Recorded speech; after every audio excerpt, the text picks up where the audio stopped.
In 19th century India, the Thuggee cult became infamous for its ritualistic murders and strange practices. This secret society, operating for centuries, worshipped the Hindu goddess Kali and believed their killings were acts of devotion. The cult's members were known as thugs, and they used their religious beliefs to justify their deadly activities. The thugs would pose as travelers or merchants to infiltrate groups of wayfarers.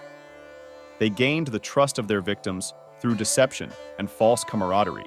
Once the thugs were certain they had earned enough trust, they would strike with deadly precision. Their preferred method of murder was strangulation with a silk handkerchief, or rumal, which left little evidence and allowed them to kill efficiently and silently. The Thuggee cult was highly organized, operating in small groups led by experienced leaders called jemadars. Each member had a specific role, from scouts who identified potential victims to executioners who carried out the killings. This organization allowed the thugs to operate with a high degree of coordination and secrecy, making it difficult for authorities to track them.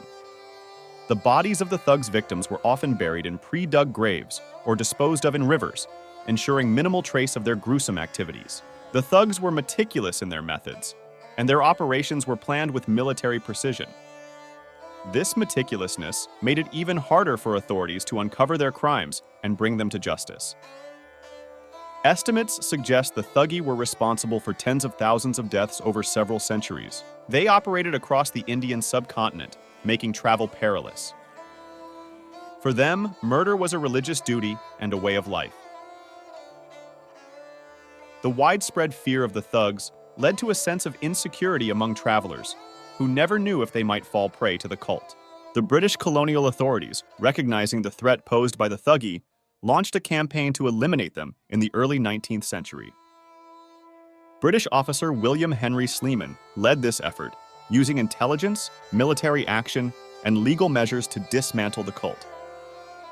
Sleeman's campaign was systematic and relentless, targeting the thugs' organizational structure and arresting key members. Hundreds of Thuggee members, including leaders, were captured and executed. The British authorities used these arrests to gain further intelligence on the cult's operations, leading to more arrests and executions. The campaign against the Thuggee was one of the first examples of a coordinated effort to combat organized crime in India. By the mid-19th century, the Thuggee cult was largely eradicated. The concerted efforts of the British authorities had dismantled the cult's organizational structure and disrupted their activities. The eradication of the Thuggee brought a sense of relief to travelers who could once again journey through India without the constant fear of being murdered. Organized crime in India.